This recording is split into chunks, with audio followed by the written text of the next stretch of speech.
Saudara-saudara, hari ini kita kembali membahas Alkitab yang sudah sampai kepada pasal 13 ayat 21. Saya akan membaca dari ayat 18 sampai ayat ke-20 dan 21 dan seterusnya. Saudara membaca, buka suara bersama-sama. Bukan tentang kamu semua. Aku berkata, aku tahu siapa yang telah kupilih. Tetapi haruslah genap nas ini. Orang yang makan rotiku telah mengangkat tumitnya terhadap aku. Aku mengatakannya kepadamu sekarang juga sebelum hal itu terjadi. Supaya jika hal itu terjadi, kamu percaya bahwa akulah dia. Aku berkata kepadamu, sesungguhnya barang siapa menerima orang yang kuutus, yang menerima aku, dan barang siapa menerima aku, yang menerima dia yang mengutus aku. Kita membaca bersama-sama ayat 21 dan seterusnya.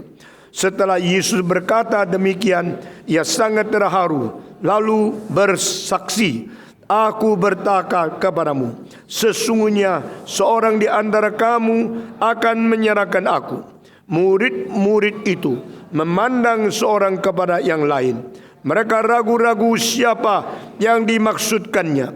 Seorang di antara murid Yesus, yaitu murid yang dikasihnya, bersandar dekat kepadanya.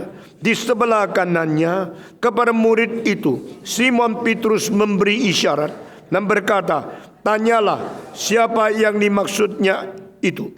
Murid yang duduk dekat Yesus itu berpaling dan berkata kepadanya, Tuhan, siapakah itu?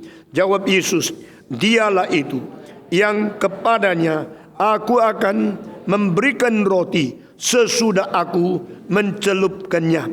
Sesudah berkata demikian, ia mengambil roti, mencelupnya dan memberikannya kepada Yudas, anak Simon Iskariot. Dan sesudah Yudas menerima roti itu, ia kerasukan iblis. Maka Yesus berkata kepadanya, apa yang hendak kau perbuat? Perbuatlah dengan segera. Tetapi tidak ada seorang pun dari antara mereka yang duduk makan itu mengerti apa maksud Yesus mengatakan itu kepada Yudas. Karena Yudas memegang kas. Ada yang menyangka bahwa Yesus menyuruh dia membeli apa-apa yang perlu untuk perayaan itu, atau memberi apa-apa kepada orang miskin. Yudas menerima roti itu, lalu segera pergi. Pada waktu itu hari sudah malam. Pembacaan kitab suci sampai di sini. Di pasal 13 yang dimulai dengan kasih dan diakhiri dengan kasih. Ini satu pasal yang sangat istimewa. Pasal ini memisahkan seluruh grup pertama di abad pertama untuk menyatakan datangnya kerajaan Allah. Sekarang split. Bertobatlah kamu karena kerajaan Allah sudah dekat. Ini berita pertama di perjanjian baru yang muncul pertama-tama dari mulut daripada Yohanes Pembaptis. Lalu disusul dengan Yesus Kristus. Setelah itu Yesus berdoa satu malam, lalu dia memilih 12 murid. Ini semua melewat satu fasa dengan satu fasa, sehari dengan sehari, seminggu dengan seminggu, sebulan dengan sebulan, setahun dengan setahun. 3 tahun setengah kemudian datanglah satu fasa di mana grup ini split, pecah. Di mana grup ini ada yang meninggalkan dan tidak kembali lagi untuk selama-lamanya. Ini adalah hal yang harus terjadi. Karena ini adalah rencana Tuhan Allah. Mengizinkan seorang yang dipilih di dalam kelompok yang disebut rasul.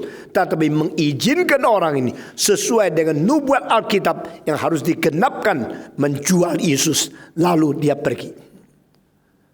Ini pasal kasih. Pasal 13 pada permulaan mengatakan Yesus mengetahui bahwa hari dia harus menghadapi Paskah sebagai domba yang disembelih mengganti kaum pilihan itu sudah dekat. Maka dia setelah mengasihi orang yang dicintai itu, dia mengasihi mereka sampai kesudahan. Lalu pasal ini akhirnya mengatakan berkasih-kasihanlah engkau satu dengan lain. Inilah perintahku yang baru. Saudara-saudara, di tengah-tengah mulai dengan kasih dan akhiri dengan kasih, ditambah dengan sesuatu peringatan bahwa engkau tak mungkin kasih aku, engkau akan menyangkal aku. Ya Petrus, tengah-tengahnya terjadi split. Sebelumnya terjadi akan perpisahan ini yang semua sudah direncanakan dan diizinkan oleh Tuhan. Yesus menyatakan cinta kasih setuntas-tuntasnya, merendahkan diri, mencuci kaki murid-muridnya. Mencuci kaki murid-muridnya termasuk cuci kaki murid yang mau melawan, yang menyangkal, menjual dia. Iya. Mencuci kaki murid-muridnya termasuk anak binasa itu. Iya. Saya tidak ngerti. Saya tidak ngerti tangan yang mencipta langit dan bumi sekarang mencuci orang yang binasa. Tangan yang menciptakan alam semesta sekarang harus mencuci orang yang kurang ajar yang akan menjual dia. Tapi cinta Tuhan bukan hanya cinta hanya untuk orang kelompok yang dikasihi, yang dipilih. Cinta Tuhan juga menyangkut orang-orang yang tidak dipilih. Tetapi hampir tidak ada orang cuci sepatu. Siapa yang saban hari cuci sepatu, coba angkat tangan. Tidak berani kan angkat tangan? Engkau kalau cuci sepatu pun hanya untuk luar supaya dilihat, maka semua sepatu bersifat Parisi. Saya pernah cuci uang, karena uang itu kotor. Saya taruh di dalam air, sesuai itu saya angkat lalu taruh di atas kaca sehingga dia tetap rapi, tidak lungset dan karu-karuan. Karena di atas kertas uang itu bakteri-bakteri paling banyak selain kakus. Itu kotor sekali. Tapi kita cuci baju, cuci, kita punya celana cuci, kita punya anduk. Kenapa tidak pernah cuci sepatu? Karena kita semua orang dalam kelakuan orang Parisi yang pura-pura. Sepatu kilap di luar kelihatan waktu bagus ya. Bagus, flawless shame atau kelak atau apa saya tidak tahu lah. Tapi saya tahu semua sepatu yang keluarnya bagus, dalamnya hampir tidak pernah dicuci. Ayo ngaku enggak? Itulah sebab saya bilang kaki tempat paling bau seluruh tubuh. Tapi kenapa kita rasa bau? Karena kaki paling jauh dari hidung. Kita mau bau kaki kita susah sekali. Kalau mau tahu berapa baunya kakimu, jangan cuci kaki lalu suami istri tidur kaki sama kepala sebelahmu. Nah engkau baru tahu berapa bau adanya. Saya waktu kecil mempunyai seorang emak. Kalau saya sekarang 70 tahun lebih. Dan waktu saya kecil mak saya itu sudah 84 tahun. Waktu saya tinggalkan dia itu 79. Waktu dia meninggal dunia 84. Waktu dia 79 saya umur waktu 9 tahun. Dan sekarang saya sudah 72 tahun lagi. Berarti kalau dia hidup sampai sekarang sudah 140 lebih tahun. Itu orang kuno sekali. Dan waktu dia umur 1 baru lahir, anak perempuan yang mungil yang lucu sekali sudah dipatahkan semua tulang kakinya.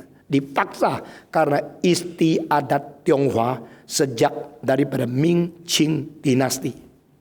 Sehingga perempuan waktu itu kalau kakinya tidak dipatahkan tulangnya, tidak diikat sampai paksa suara krek, tidak menjadi kecil, besok besar tidak laku nikah. Orang kalau cari perempuan sekarang cari muka, dulu cari kaki. Kalau kakimu besar, jalannya kayak bebek, perempuan barbar. Tapi kalau kakinya lincip, jalannya begini, perempuan cantik.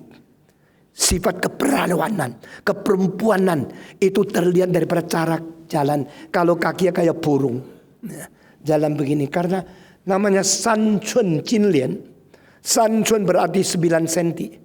Kaki yang begitu besar dibungkus, diperkes, dipatahkan tulangnya sampai akhirnya tidak bertumbuh, terus diikat sampai cuma 9 cm. Yang 9 cm kurang cantik, yang 12 cm kasar, yang 5 cm kampungan, yang 18 cm barbarian. Waktu itu kalau bisa San Chun Jin Lian, wah semua orang suka.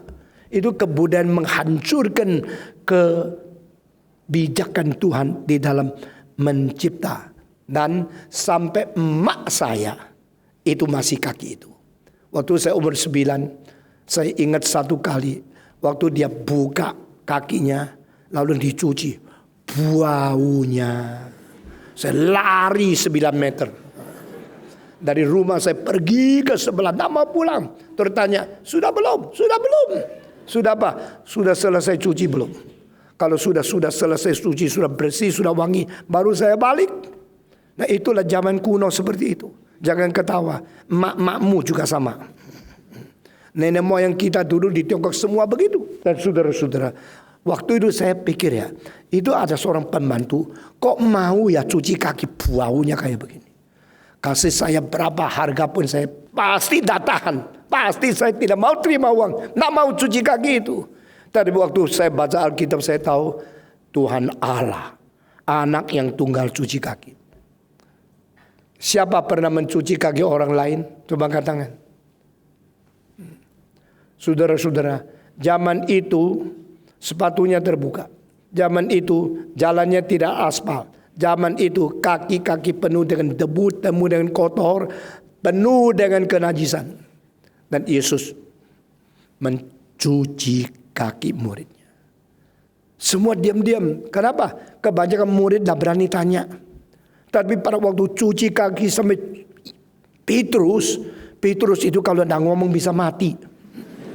Ini orang sudah biasa cerewet, mesti ngomong. Mana saja dia ada, pasti tanya, pasti cerewet. Di dalam kelas kadang-kadang engkau menemukan orang tidak pernah tanya dari permulaan sampai akhir. Ditanya ngerti, tidak ngerti. Dia menjawab, saya juga tidak ngerti kalau saya ngerti atau tidak ngerti. Tapi di kelas ada orang setiap kali tanya. Kadang-kadang tanya demi tanya, bukan demi mau jawaban. Kadang tanya demi orang tahu kalau dia ada di situ, eksistensialis. Kadang-kadang tanya karena engbu tahu loh, pokoknya bicara. Kadang-kadang tanya supaya orang tahu kalau dia hebat. Saya tidak tahu ya. Kadang-kadang orang tanya dengan kalimat yang kelihatan bodoh sekali, orang pintar luar biasa. Baru-baru seorang tanya kepada Dr. Olivin, I want to know God. You want to know God? What does it mean? I want to know God. Lalu orang ketawa dia. Ini orang tidak ada bobot. Masa di dalam kelas teologi begitu tinggi tanya, I want to know God. Baca kitab suci kan know God. Waktu mereka bicara sampai saya bilang no. Agustinus seumur hidup cuma ada 2 pertanyaan. The most important question I want to ask in my whole life, only 2. The first, I want to know God. Second, I want to know my own soul. Only 2 questions? Yes. No other question? Absolutely no. You want to know other question? No. Definitely, absolutely. No other question. I just want to know 2 things in my life. The first, I want to know God. Second, I want to know myself, my soul. Saudara sekalian, Petrus langsung tanya. Ini sama seperti kebiasaan dia, ada apa saja kesempatan dia pasti bicara, dia tanya. Kenapa cuci kaki saya? Engkau tidak seharusnya sampai mati pun tidak boleh. Selama-lamanya tidak boleh. Yesus Tuhan, engkau tidak boleh mencuci kaki saya. Sampai mati pun tidak boleh. Baru 1 detik Yesus menjawab, kalau saya tidak cuci kakimu, engkau tidak bagian dengan saya. Kalau gini cucilah seluruh badan. Ini Petrus adalah seorang sanguin. Sanguin cepat ngomong, cepat nyesel, cepat senang, cepat susah, cepat ketawa, cepat nangis. Itu namanya sanguin. Ada orang bukan sanguin, tapi batu. Tak mungkin ketawa, tak mungkin sedih, tak mungkin susah, tak mungkin senang, tak mungkin diam, tak mungkin apa. Kayak orang mati tapi bisa jalan. Petrus lain, Petrus sanguin. So easy to mad, so easy to be angry, and so easy to sad, so easy to be grief. Petrus berbeda dengan semua orang lain. Lalu Yesus mengatakan, aku kalau tidak cuci kamu, kamu tidak ada bagian dalam diriku. Hah? Tidak ada bagian. Dia paling takut kalau tidak ada bagian. Ketakutan terlempar, ketakutan terbuang, ketakutan tidak dicintai lagi oleh Yesus Kristus. Jadi dia mempunyai satu hati yang polos sekali. Beda sama Yudas. Yudas tidak ada bagian, tidak apa-apa. Asal lu dijual, uangnya saya berbagian. Kurang ajar banget ya. Dia tidak takut tidak ada bagian di dalam diri Yesus. Dia takut kalau uang Yesus dijual, dia tidak ada bagian. Berbeda sekali. Karakter yang saling bertolak. Satu aspek dan aspek. Satu arah dan arah yang lain. Petrus ketakutan kalau tidak. Kalau begini, cucilah kepalaku, cucilah badanku. Saya tidak ngerti loh. Orang sudah tua minta suruh orang cuci badannya. Nah malu. Apa engkau berani patung cucilah badanku. Itulah Petrus. Yesus cucilah badanku, seluruh badan. Cucilah kepalaku. Yesus menjawab, yang sudah mandi tidak perlu cuci semua, hanya kakinya saja. Artinya engkau kalau sudah diselamatkan, sekarang koreksi kelakuanmu, bukan yang lain. Your life have been redeemed. Your soul have been born again, and you should correct your own doings, your own behavior, your own daily life. You should clean your steps. Yesus tidak mengatakan, oke, sekarang saya cuci badanmu. Tak perlu. Kamu sudah mandi, tidak perlu cuci lagi, tapi kakimu harus dibersihkan. Dan aku akan membersihkan kakimu. Dengan status sebagai guru, sebagai dosenmu, saya merendahkan diri. Saudara-saudara, tidak ada orang lebih rendah hati dari Yesus Kristus. Dia adalah Allah, jelma menjadi manusia, menjadi pelayan. Di tengah-tengah muridnya, dia membasuh kaki mereka. Setelah membasuh kaki mereka, kita sudah selesai semua ini. Dan dia berkata, bukan tentang kamu semua aku berkata. Aku tahu siapa yang telah kupilih. I know you are all chosen by me. I know whom I elect. Saya tahu. Tetapi haruslah genap nas ini, orang yang makan rotiku telah mengangkat tumitnya terhadap aku. Apa artinya? Barang siapa yang saya pilih di antaranya ada satu orang yang makan bersama secara meja, tapi secara kaki dia mentendang saya. Itu artinya. Those who eat together with me, they kick me with their feet. Yang makan bersama dengan aku akan menyepak aku dengan kaki dia. Saudara-saudara, ini sesuatu keadaan yang sangat-sangat kurang ajar. Karena di atas meja tidak kelihatan apa yang dilakukan.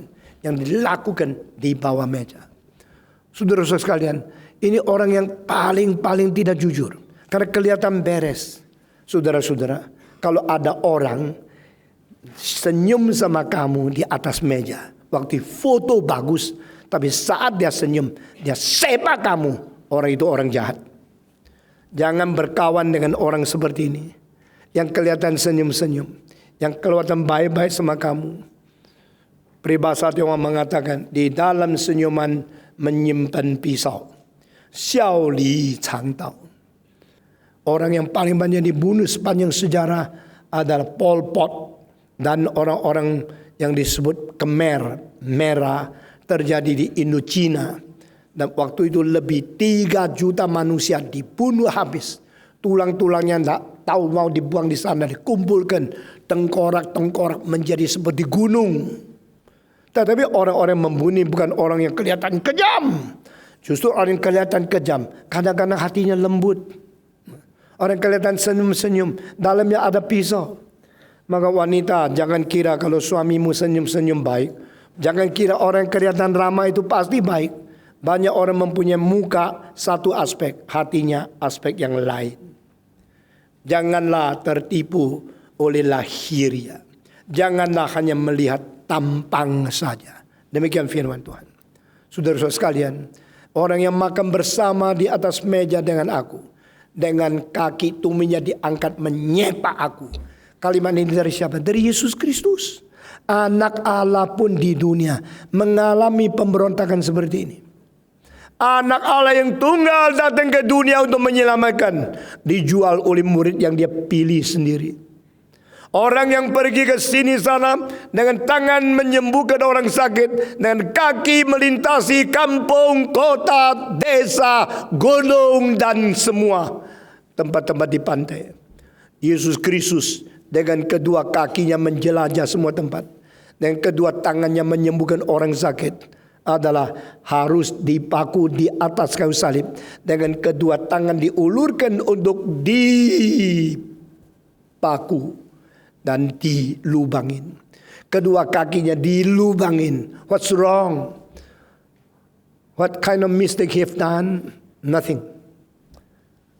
Dan semua ini karena ada seorang menjual dia. Dan menjual dia supaya dia harus dipaku pun ini sudah dinubuatkan. Dan nubuat ini harus dikenapi. Maka Yesus berkata bukan mengenai kamu. Aku berkata ada satu ayat yang harus dikenapi. Yaitu anak manusia harus dijual. Di sini dia berkata bahwa aku mengatakan kepadamu sekarang. Orang yang makan rotiku telah mengangkat tumitnya terhadap aku.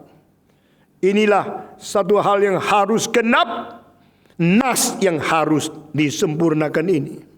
Saudara-saudara, aku berkata kepadamu sesungguhnya barang siapa menerima orang yang kuutus, ia menerima aku.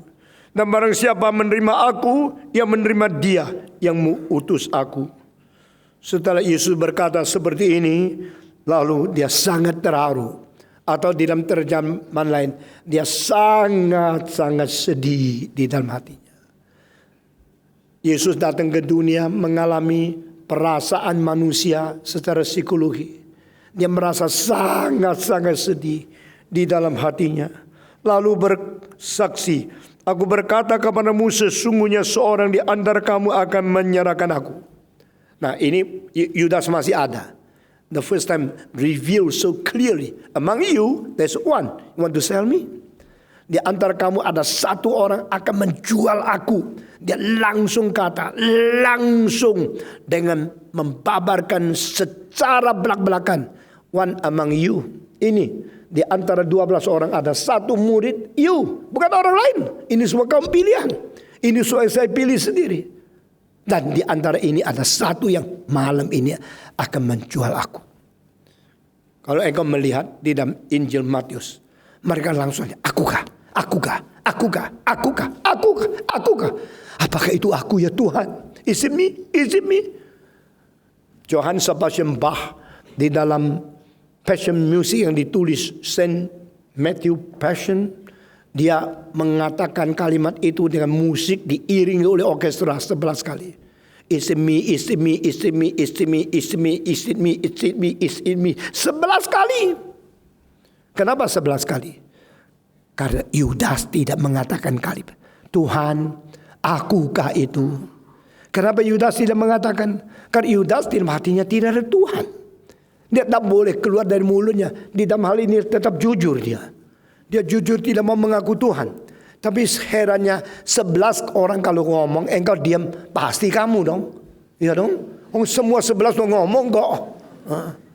Saudara-saudara dulu pernah di dalam pemilihan majelis. Pemilihan majelis yang pilih kalau 25 orang, maka semua pilih orang lain. Pasti tidak ada satu orang dapat angka 25. Nah mungkin kan 25 orang semua pilihnya lain-lain. Tapi herannya ternyata ada satu orang dapat 25 suara. Berarti dia sendiri pilih sendiri. Langsung ketangkap siapa yang ingin menjadi majelis. Saya tidak katakan ingin menjadi majelis, salah. Ingin menjadi majelis, kalau engkau sanggup tidak apa-apa. Tapi sudah tidak sanggup, udah gak entos orang Jawa bilang. Masih mau ambisi mau jadi majelis, itu yang malu. Nah saudara-saudara, kalau 11 murid sudah makan is it me, is it me, is it me, is it me. Lalu sudah sampai 11 sudah selesai. Terus Yudas tidak mengatakan diam-diam ada. Pasti lu. Yang menjual Yesus pasti lu. Yang makan roti angkat tumit menyapa Yesus lu. Tetapi dia pintar, dia juga mengatakan is it me. Oh ini cara terbaik untuk membuat diri tidak disorot oleh orang lain. Dia ikut-ikut mengatakan is it me. Tapi tidak pakai Lord. Karena apa? Dia tidak bisa tutupi sebagian dari rohani yang tidak beres. Dia mengatakan is it me Rabbi. Karena tidak ada Lordnya. There's no this concept, this spirituality of calling Jesus as Lord. He only called Jesus as Rabbi. Oh guru, akukah itu? Maka di dalam split ini kita melihat 11 orang mengaku Yesus sebagai Tuhan. 1 mengaku Yesus sebagai guru. Dia dari hari pertama lapor menjadi murid di sekolah teologi. Dia tidak mau menyembah Tuhan. Dia bukan melayani Allah. Dia hanya mau menerima ajaran, mendapat SKS, mentumpuk dia punya ilmu supaya boleh lulus. In his heart there's no Lord. There's no such kind of lordship. No master, no God to control over him. Yang ada pada dia adalah a teacher to convey some knowledge and to give him some understanding of the Bible. That is all. Is it me, Rabbi? Apakah itu aku, Rabi? Saudara-saudara. Sehingga orang lihat kalau 12 semua tanya, is me, berarti 12. Dah tahu yang mana ya? Mungkin tidak. Orang yang sudah mau jual Yesus, dia sendiri tidak tahu. Sudah mau jual Yesus. Hari ini, harga sudah tetap, tapi belum tahu saya mau jual Yesus ya. Kapan ya? Dia tahu. Pasti dia tahu. Tapi dia tidak mau ngaku. Karena pinternya main sandiwara. Akhirnya Alkitab mengatakan tidak ada orang tahu siapa akan menjual Yesus. Saking pinternya menutup diri. Apakah orang Kristen semua jujur? Tidak. Ada orang Kristen yang secara polos belak-belakan menyatakan apa yang ada pada dia. Ada orang Kristen yang suka dan sudah pintar bikin topeng sampai tidak ada sedikit gejala yang berada di tangan orang lain bisa mengetahui siapa dia. Yudas orang yang pintar banget. Dia sampai hari terakhir tetap tidak terbongkar dia orangnya. 3 tahun setengah dia pura-pura. Dan Alkitab mengatakan hati-hati melihat akibat seseorang. Orang yang kelihatan beres, detik terakhir dipaparkan segala kesalahan. Waktu itu dia sudah tidak bisa lari. Yudas hebat loh. Sampai hari terakhir tetap tidak ada orang tahu dia.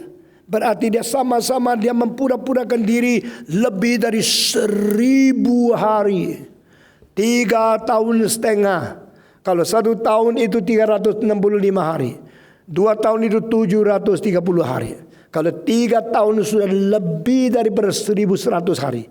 3 tahun setengah itu berapa hari saudara hitung sendiri. Saban hari pura-pura. Sampai hari terakhir tetap tidak ada orang tahu. Tidak ada orang kalau dia itu yang akan menjual Yesus Kristus. Maka setelah Yesus berkata demikian, dia terharu lalu bersaksi, aku berkata kepadamu sesungguhnya seorang di antara kamu akan menyerahkan aku. Murid-murid itu memandang seorang kepada yang lain. Mereka ragu-ragu siapa ya yang dimaksudkan Yesus Kristus. Seorang di antara murid Yesus, yaitu murid yang dikasihnya, yang bersandar dekat kepalanya. Di sebelah kanannya, siapa itu? Yang paling dikasih Yesus. Yesus khusus mengasihi satu orang, lebih dari semua lain. Dan orang ini sendiri tahu kalau dia orang dikasih Yesus. Dan dia selalu mengikut dan duduk di sebelah kanan. Hak apa? Kita tidak ngerti. Kenapa Yesus khusus mencintai dia? Karena orang ini yang diharapkan untuk meneruskan kekristenan lebih daripada 1/4 abad setelah Paulus mati, setelah Petrus mati. Maka ada satu kasih yang khusus untuk anak ini. Karena Tuhan tahu orang ini mempunyai tugas yang berat untuk berpuluh-puluh tahun yang akan datang. Dan dia juga tahu. Dan dia duduk di sebelah kanan. Dia dekat dengan Yesus Kristus. Dia seolah-olah tidak segan menerima sesuatu tawaran Yesus yang lebih cinta dia daripada orang lain. Dan dia terus mendekati Yesus. Pada malam terakhir dia dekat di sebelah kanan. Sehingga yang lain cuma bisa suruh dia. Coba tanya. Yohanes, minta Tuhan bocorkan siapa itu orangnya. Yesus pada pengwahyuan pertama mengatakan ada satu orang di antara kamu. Tetapi Petrus mengatakan tidak cukup. Saya mau tahu orang itu siapa. Cuma tahu ada satu, tebaknya 12 kali susah. Ada kalanya kita dengar orang lapor ya. Ada hal ini saya kasih tahu. Di antara 3 orang itu satu udah beres. Siapa itu? Oh enggak ngomong, saya berhenti. Ngomong separuh lebih baik jangan ngomong. Ngomong separuh membuat orang penasaran 2 tahun enggak habis-habis. Dosa lu besar lu. Lebih baik kalau ngomong lah. Ngomongnya mana? Yang itu. Takut sungkan. Enggak. Lebih baik enggak ngomong. Maaf tadi saya sudah kebocoran separuh. Lu kebocoran separuh orang 3 hari dah tidur. Bagaimana? Coba tanya. Sekarang berdoa perlu pengantara. Pengantara antara Rasul Petrus sama Yesus Kristus adalah Yohanes yang lebih muda. Terpaksa. Karena apa? Paling dekat kok. Yesus kalau panggil selalu Yohanes paling dekat. Lalu kalau sesudah itu Petrus, lalu sesudah itu Yakobus. 3 ini mempunyai hak istimewa lebih daripada 9 yang lain. Ini satu circle yang paling inner, yang paling dalam. Dari inner core circle. 3 orang. Dan di antara 3 ini paling dekat di Yesus itu ada Yohanes. Maka Petrus bilang, Yohanes tanya, coba tanya. Kita mau tahu jawabannya. Siapa itu? Lalu Yohanes ya ikuti, kalau enggak murid paling kecil kan bisa dipukul sama orang lain. Di antara kelas itu yang kecil selalu taat. Kalau tidak bahaya kan. Badannya kecil. Kalau tidak taat bagaimana? Lalu Yohanes coba tanya. Yesus siapa ya? Siapa? Yesus sekarang memberikan penguayaan kedua. Yesus dengan berani. Dengan belak-belakan mengasih tahu kepada dia.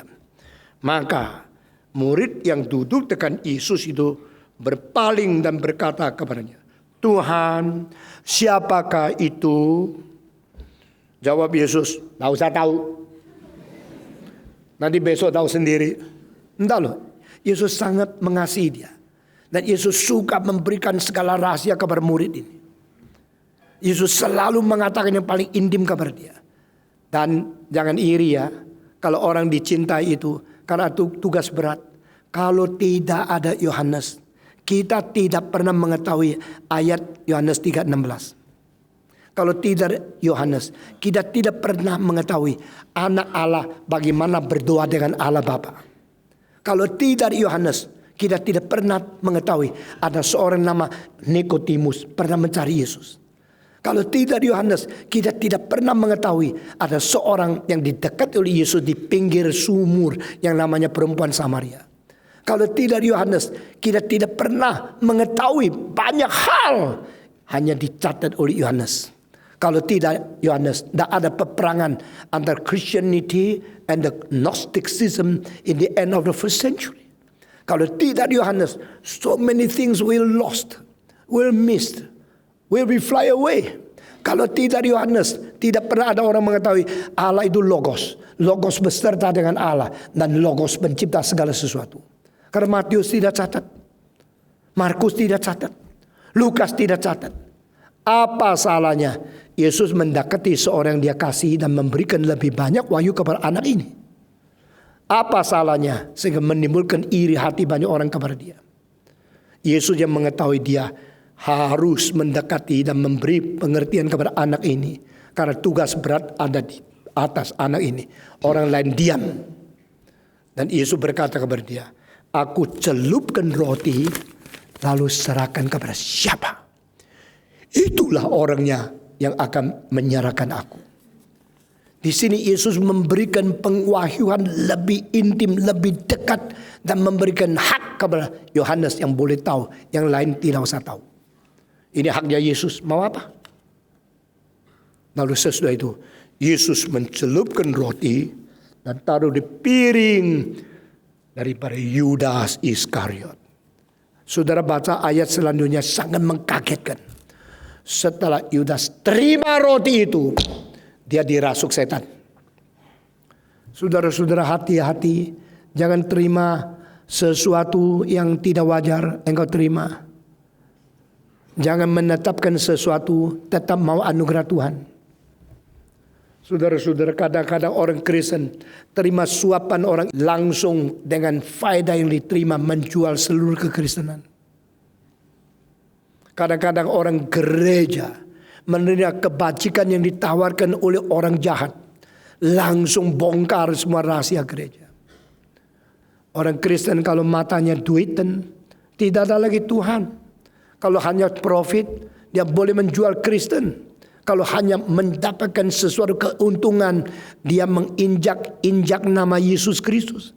Dia menyerahkan Kristus sama seperti Yudas. Saya membaca ayat ini, saya takut sekali. Setelah Yesus menaruh roti di atas piringnya Yudas, setelah Yudas menerima roti itu, dia dirasuk iblis. Possessed by Satan. Possessed by the one who oppose God. Istilah setan berarti menantang. Saudara-saudara, setan masukkan hatinya. Setan yang menantang Tuhan sekarang memiliki dia. Dia kira dia yang pilih. Dia telah dioccupy. Dia kira dia yang possessed. Dia dipossessed by the Satan. Karena apa? Karena dia sekarang ambil keputusan. Oke, kalau Yesus katakan ada yang menjual kamu, dan sudah katakan sama Yohanes yang jual kamu adalah aku, ya sudah. Sekarang memberanikan diri untuk menjadi orang yang tampal di depan. Ya, saya yang menjual Yesus. Harganya sudah ditetapkan. Notaris sudah tanda tangan. 30 keping perak. Di kantor notaris kemarin saya baru tanda tangan. Hari ini cuma pura-pura kelihatan masih sama Yesus. Karena apa masih sama Yesus? Saya mau tahu segala gerak-gerik Yesus kemana. Saya ingin mengetahui jejak kakinya menuju ke arah mana. Supaya pada waktu saya lapor tidak salah. Waktu saya menangkap Yesus lokasinya benar. Begitu dia ambil roti yang ditaruh di piringnya, langsung setan masuk ke dalam hatinya. Sesudah Yudas menerima roti itu, kerasukan iblis. Maka Yesus berkata kepadanya, apa yang hendak kau perbuat, perbuatlah dengan segera. Please, hurry, do what you want to do. Now, you want to do what? Now do it. Yesus memberikan perintah. Dan ini kalimat kedua yang pernah keluar dari mulut Yesus kepada telinga daripada Yudas. Selain kalimat yang terakhir. Yudas, dengan ciuman engkau menjual gurumu kah? Itu kalimat terakhir. The two sentences from mouth of Jesus to Judas refers, you want to do what? Do it now. You want to sell me? You want to betray me? You want to surrender me? Do it now, hurriedly. Do it segera. Lakukan apa yang kau mau perbuat. Kalimat kedua, begitu ya. Dengan cara mencium aku, engkau menjual aku. Saudara tahu di Alkitab cuma satu kali mengatakan, kiss the son. Ciumlah anak Allah itu. Cium untuk apa? Untuk jangan dia marah, engkau terlambat. Di mana? Di Mazmur pasal 2. Kiss the son, lest him be angry. Jangan tunggu sampai kemarahan dia tiba. Pada waktu penghakiman dia mau melakukan penghukuman. Engkau tidak bisa lari. Kalau engkau tidak mau dia marah. Sekarang cium dia. Kiss the son. Dan dalam seluruh kitab suci ternyata there's only one man ever kiss the son. Siapa? Yudas Iskariot. Dan Yesus mengatakan, by kissing me, you betray me? Is this your way? Is this your method? Dengan ciuman engkau menjual aku kah? Saudara-saudara, kalimat kedua terakhir, do it now. Hurriedly, what you want to do. Kalimat ini arti teologinya berat sekali. Yesus berkata, Yudas, yang kau ingin perbuat, buatlah segera. Kalimat ini membuktikan Yudas bukan dipilih untuk menjadi pelaksana pasif ketentuan dan rencana Allah supaya dia diperalat menjual Yesus. Tidak. Di sini dengan jelas, what you want to do it now, hurriedly. Yang kau ingin perbuat, perbuatkanlah sekarang segera. Kalimat ini membantah kalimat-kalimat orang yang bodoh yang mengatakan Yudas kan sama pupet dipakai oleh Yesus supaya kehendak Allah boleh genap. Yesus mesti dijual kan? Kalau Yesus tidak dijual, maka Yesus tidak mungkin dipaku di atas salib. Masa murid-murid Yesus bisa mempaku Yesus ke atas salib? Pasti musuh Yesus. Tapi musuh Yesus menangkap Yesus susah kan? Yesus Allah kok. Yesus adalah Allah yang Maha Kuasa. Bagaimana ditangkap oleh musuh? Maka perlu kalau ada orang dia sendiri menjual dia, lalu Yesus itu berserah di tangan setan. Orang yang menjual itu berjasa juga kan. Kalau Yesus tidak mati kan tidak menyelamatkan kita. Kalau Yesus tidak jual tidak bisa mati. Maka yang menjual berjasa besar kan. Makelar itu juga ada harganya. Inilah makelar. In a broker. You want to buy a house? Let me tell you, this house is good. And I get money from you, get money from them, and you make your deal. You go yourself. Yudas yang menyerahkan Yesus kepada orang Yahudi berjasa juga kan. Kalau Yudas tidak menjual Yesus, Yesus dah laku kan. Kalau Yesus dah laku, mati dah jadi kan. Kan Yesus mati dah jadi, darahnya tidak dialirkan. Kalau Yesus tidak mengalir darah, dosa tidak diampuni kan. Puji Tuhan, Yesus jual. Puji Tuhan, Yudas maklar. Kalau dia tidak melakukan, tidak bisa kan. Maka sebenarnya lu orang Kristen bodoh. Yudas itu berjasa. Yudas itu hanya melakukan kehendak Allah. Karena Allah mau Yesus mati, mesti ada orang yang menjadi broker. Maka Yudas dipilih untuk melunaskan hak ini. Di sini jawabannya. Yudas, yang kau ingin perbuatlah segera. Berarti ini rencana Allah atau kemauan Yudas? Jawab. Kemauan Yudas. Yudas, yang kau ingin perbuat, lakukanlah sekarang. You don't tell us this God's will to use you. You should this what you want to do. Yang kau ingin lakukan, lakukan. Saudara-saudara, pada zaman reformasi ada tuduhan kalau Calvinisme pengajarannya adalah Tuhan menentukan segala sesuatu. Langsung jujur ada Tuhan pencipta dosa. The first cause of sin is God. God is one who make all possible. And the possibility of the existence of sin and rebellion to God is also caused by God. So, reasoning speaking, the logical conclusion, God should be responsible for every sin exists because everything from Him. Allah adalah sumber, adalah penyebab utama daripada dosa. Saudara-saudara, akhirnya dibantah oleh seorang, orang itu banyak orang reform tidak tahu. Karena kita pentingkan Calvin. Tapi yang menjawab pertanyaan ini bukan Calvin tetapi Melanchthon. Melanchthon kawan baik daripada siapa? Martin Luther. Dan Melanchthon tidak menyusun Augsburg Confession. Di dalam ada satu kalimat mengutip Yohanes pasal 8 ayat 44. Di situ mengatakan dia yang berbohong adalah dari iblis.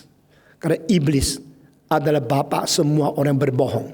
Dan iblis berdosa atas kemauan sendiri. Dan dia adalah sumber dosa. Di situ Yesus tidak mengatakan orang berdosa lalu dari iblis. Nah, iblis berdosa karena Tuhan menetapkan. Iblis itu adalah yang berdosa berdasarkan diri sendiri. Tidak ada satu orang boleh mengatakan aku berdosa karena Tuhan. Aku berdosa karena lingkungan. Aku berdosa karena kawan tidak baik. Seorang ibu berkata kepada saya, anakku yang waktu lahir lucu sekali. Akhirnya menjadi rusak. Kenapa tahu? Kenapa tahu? Pak Tong tahu enggak? Tahu. Saya pasti tahu. Tapi dia tanya, lu tahu enggak? Tahu enggak? Seperti saya enggak tahu. Lalu saya tanya lagi, apa sih yang menyebabkan anakmu jadi kurang ajar? Kawannya. Dia bergaul dengan kawan yang jelek. Lalu saya tanya kepada ibunya kawan itu. Anakmu waktu dilahirkan kemarin, lucu sekali loh.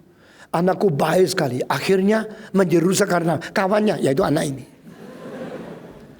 Jadi, are you a good man?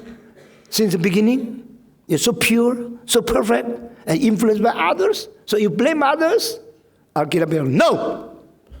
Kalau kamu berdosa karena nafsumu sendiri yang telah menghasilkan pikiran untuk berdosa. Dan dosa akan menghasilkan kematian. Saya baru terbit buku saya kira-kira 200 halaman di Hong Kong. Mengenai the research of the cause and the source of sin. Penyelidikan tentang sumber dosa di dalam bahasa Mandarin. Mungkin satu hari saya terjemahkan menjadi kitab di dalam bahasa Indonesia. Seluruh buku itu hanya membahas 3 ayat di dalam Yakobus. Yaitu Allah tidak dicobai dan Allah tidak mencobai. Kalau ada orang dicobai, dia harus mengetahui dari nafsu dia sendiri yang akhirnya menghasilkan dosa. Dan dari dosa mengakibatkan kematian. Nah, 3 ayat itu dibahas sampai 200 halaman. Saudara-saudara sekalian, Yudas berdosa karena siapa? Karena Tuhan yang pilih? Tidak. Yudas berdosa karena apa? Karena ditakdirkan? Tidak. Yudas berdosa karena apa? Karena Yesus berkata, yang kau ingin lakukan, perbuatkanlah sekarang segera. Judas is the source of Judas' sin. Satan is the first cause of Satan's sin. God is not. God is not the cause, neither the source of sin or evil doings. Nothing to do. Semua anugerah dari Tuhan. Semua dosa daripada diri kita yang tidak mau takluk kepada Tuhan. Yesus menjadi contoh terbaik bagaimana menjadi seorang yang suci, yang mentaklukkan diri kepada Tuhan dengan kalimat, Thy will be done, not my will be done. Di mana? Di Getsemani. Nah, itulah jawaban yang paling jitu. Bahwa kalau aku mentaklukkan kemauanku, di bawah kemauanmu, lalu aku menjalankan kehendakmu yang terjadi, dosa tidak jadi. Kita sering mengatakan, God, let my will be done, not thy will be done. Itu sebab dosa keluar. Dosa bukan dari Allah. Dosa bukan dari orang lain. Dosa bukan dari kawan yang jelek. Dosa dari dirimu yang ingin menyatakan diri dan ingin menyerahkan diri kepada setan yang melawan Tuhan. Karena dicobai kok. Kalau engkau dicobai berdosa, dicobai oleh setan. Kalau gini setan dicobai setan. Coba setan kalau berdosa, pasti dicobai setannya setan. Kalau tidak bisa berdosa. Lalu setannya setan kok bisa berdosa? Pasti dicobai setannya setan. Setannya setan, kenapa bisa berdosa? Pasti dicobai oleh setannya setan. Kalau begini sampai mulutmu mencong belum selesai jawabannya. Where is the first cause? Who is the first cause of sin? Not God. Not yourself. Your self-lust. Your self-ambition. Your self-wild desire. Nafsumu yang liar itulah penyebab dosa. Meskipun dosa sudah di pinggir kita, tapi di dalam diri kita, jikalau tidak ada self-desire yang evil, tidak mungkin kita kait dengan dosa. Itu sebab biar burung berterbang di kepalamu, engkau tidak mungkin mempunyai mahkota yang ada tai burung. Kecuali engkau membiarkan kepalamu menjadi sarangnya. Diusir. Setelah diusir, engkau tidak apa. Tapi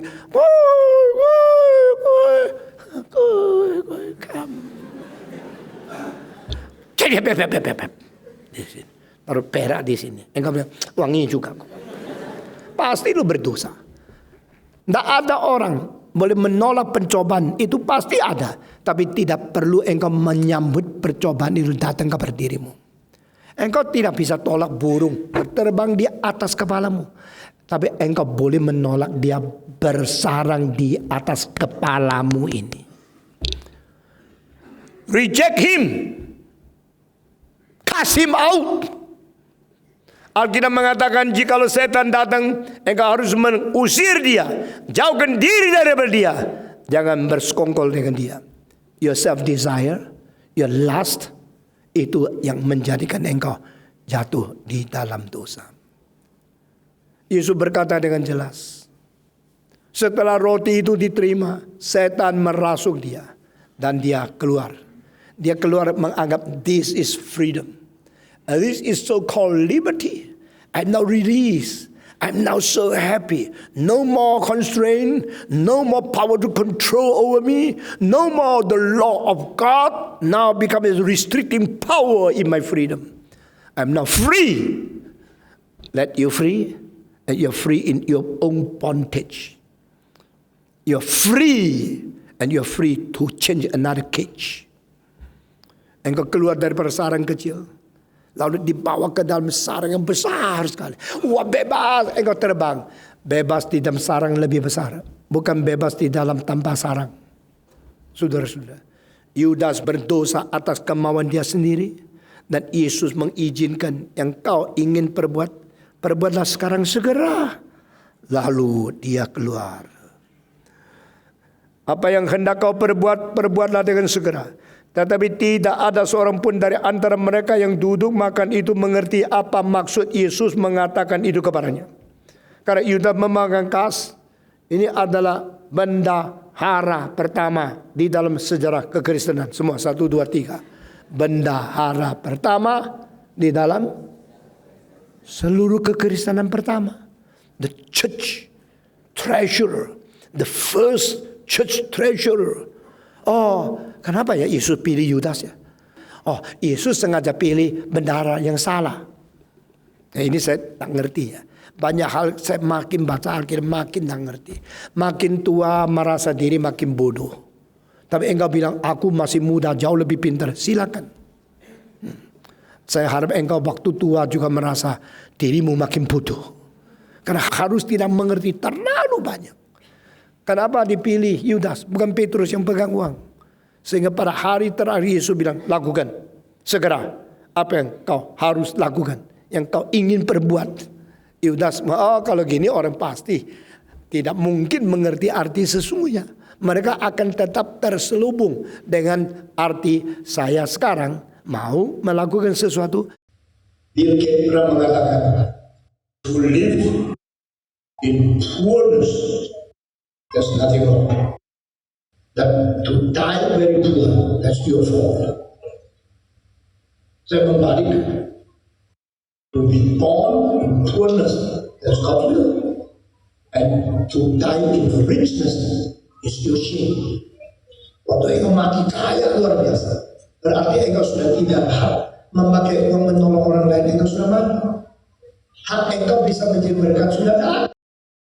To die in richness is your shame. To be born with poorness is not a shame. Saudara-saudara, Yudas itu ingin uang, ingin. Dan uang yang terakhir yang paling banyak yang mendapatkan karena menjual Yesus persis cukup untuk membeli tanah kuburannya. Tak bisa. Pemuda-pemudi, apakah engkau hidup hanya untuk kuburanmu yang besar? Apa engkau hidup hanya untuk menjadi seorang yang kelihatan hebat selama dunia pernah kaya?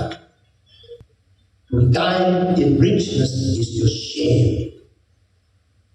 Judas died with the money he got by selling Jesus Christ.